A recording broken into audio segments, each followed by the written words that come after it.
As a home seller, you always have to ask yourself this: what do I do not to make any mistake when I'm listing my home? And in this video, we're not going to be talking about only one mistake, but 5 of them that mostly occurs when you're listing your home on the market. Do I really want to call it a mistake? I don't think so.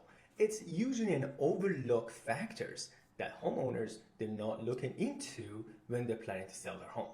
If you haven't watched my other YouTube and this is your first time stumbling upon my video, welcome to my YouTube channel. It's Real Estate Sincere Chat, and it's a sincere chat between you and I discussing real estate. But wait, before we go further, in this video, I'm offering 2 bonuses. Yes, you heard that right, 2 bonuses instead of 1. So watch to the end for the bonus that you don't want to miss. 5 mistakes to avoid when you're planning to list in your home. Number 1, not properly staging your home and showcasing it. Let me put it in more context for you. Staging your home can make it look more appealing in the eyes of potential buyers by creating cohesive and welcoming look. When it comes to staging, there are different levels and different stages required. Now, you don't necessarily need to bring a further furniture and completely revamp your home. You can also get a consultation from a local stager and practically rearrange your furniture. Why would you do that? Is because to creating a better space and showcasing the feature of your home that the buyer wants to see. Just like the saying says, people think with their eyes. You need to bring that look to their eyes so they can fall in love with the feature of your home. The best way to do this is to stage in your home toward that aspect that make the buyers fall in love with the feature of your home that you want to showcase. There's also another way of staging your home, and that's virtual staging. Now, this kind of a staging, of course, it's only digital and it's perfect for marketing your home. But at the same time, it can create a rendering in the eyes of buyers of what the potential of this home is. I'll give an example. Once in a while, I get a listing that is vacant. And when the home is vacant, it looks dry. And many home buyers, when they do their showings, they can't really imagine their furniture and they really can't figure out what this space is for. In many cases, these kind of vacant properties are limited in staging furniture. So the best course of action for me as a marketer for that property as their agent is to stage it virtually. How do I use this digital virtual staging? Of course, other than placing it on MLS and many other versions of the advertisement for that particular property online and showcasing it in there, I also get them printed in a nice format and place them on easels. And if I can't find a proper easels, of course, I'm going to just place them in a corner of a room and showcase and show the potential of how this room will look furnished to the eyes of the buyers. Think of that. That's going to bring us to number 2 mistake that the sellers do, and that's not disclosing necessary information. No, I'm not talking about latent defects and many defects that's necessary and legally need to be disclosed by homeowners. So let's say if you have problem with your foundation and the roof and or leak in your basement, then you definitely legally need to be disclosing that. We're not talking about legality of these disclosures. We're talking about a positive side of disclosures that can showcase your home and bring it into a more loving base to eyes of the buyers. For instance, you can disclose to the buyer of what made you fall in love with this home or what really makes you buy this home at the first place a few years ago. What amenities are around your home that can make your home pop and make a competitive advantage toward any other properties out there. These are just a couple of examples that it's positive disclosure, and it also can make the buyer having a more open eyes and actually tell them, hey, you know what? I like that disclosure. I like that transparency. And also it makes them go, I never thought of that before. Number 2, that mostly it's being overlooked by many homeowners and not being done.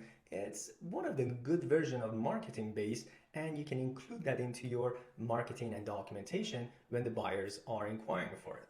For example, when I list my home, I also, in addition to the featured listing of a home that we just passed on to the buyers to take home with them, I make a small little booklet and I create that little bit of a Q&A format in that small booklet, asking questions from the seller. A few questions. What made you fall in love with this home? What are the features that you want to highlight for this home for the buyer? Or what are the things or detail that you want to share with the buyers? There are a few smaller things that's not going to open the position of the sellers in terms of negotiation, but at the same time, it will bring a little bit of a transparency of why the buyer should purchase this from sellers. And that's going to go a long way. That's what I do, and that's what I suggest for you to do. And number three, it's a little bit sad part that unfortunately many sellers out there are not being accommodating and not flexible with the showing times.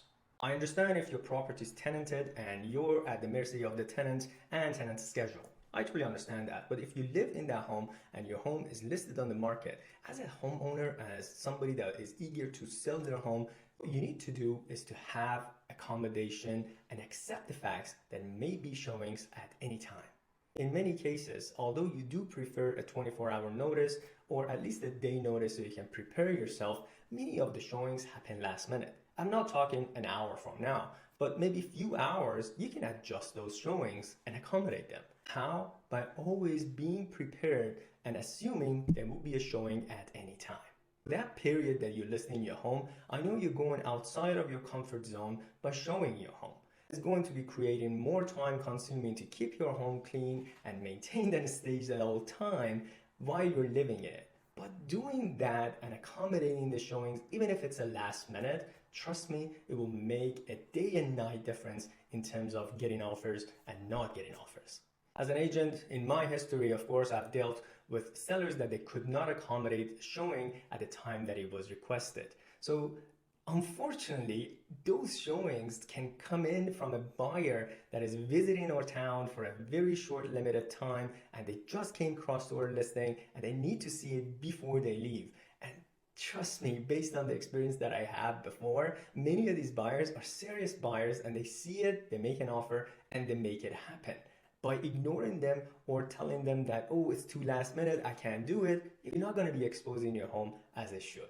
Going through that discomfort of selling your home, I totally understand it's not pleasant. But while you're doing it, make it 100%. Make your home 100% exposable to every buyer out there that they want to view. Real estate is about percentages. We work in 1% and half a percentages. So just in case if there's a buyer out there that maybe there are one of those 1% chances they're making an offer, you want to expose your home to that 1% because you don't want to lose that offer. Number 4 item that sellers usually overlook, and we call it a mistake. It's the biggest one that I've seen. It's been never talked about at the first stage where you're planning to list your home on the market, and that's not being prepared for negotiation. Preparing your home, getting it ready, doing necessary repairs, and showcasing your home and be flexible for the showings, those are all important when selling your home. But when you're receiving an offer, that's the time to be prepared and knowing exactly how to negotiate. That stems from what the market situation is, why are you selling, and how to negotiate. All these 3 factors put hand to hand in terms of you standing your ground and also be flexible and going back and forth with the buyers to make the deal that is suitable for both sides. If you're not prepared for negotiation, that means that you have not been informed in regards to market activities and how the market's performing. If it's a seller's market, of course, yeah, I understand if you're not ready for negotiation and you do want to get the listings price as you have listed it.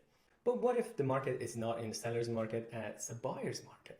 And you need to be prepared for negotiation because the buyers out there, they don't want to pay the list price. They want to negotiate and you need to be prepared how to negotiate. You need to have the list of the homes in your area all around you and get the list of it sold within the last 3-4 months of a similar market and compare and see how far from a listing price they've been sold for, what percentages, and expect the same because the buyers also do that study before they come to you and start doing negotiation.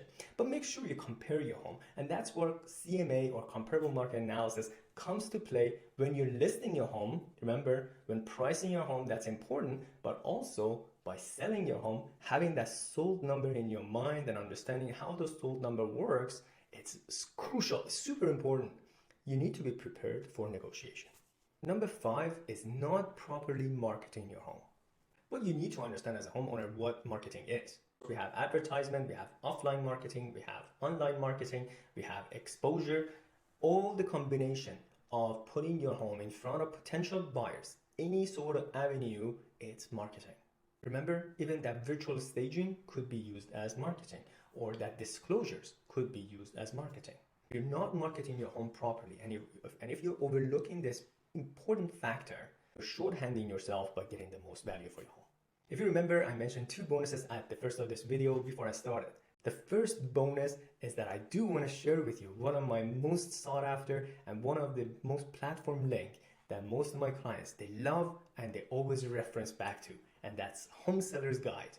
You don't want to miss that. Put your email information or just send me your contact information so I can send that to you with no obligation. Second bonus, if you're a homeowner and you're considering to sell your home or you're just curious, as a homeowner, you have the right to be, and I am. I want to know exactly in every market, every 3 months, what the fluctuation and what the valuation of my home is. If you're the same, no obligation again, absolutely free. I don't expect you to sell your home. I like to be in connection with you and build that relationship. That's the reason I'm doing this, because you may ask, why the heck is he doing this? That is the reason. Put your information below. I'll send you the link, or contact me. I'll give you the link of how to get your free home valuation. You get 2 bonuses from me. Thanks for watching this. Give it a thumbs up. As always, I'm grateful to have you as part of my community.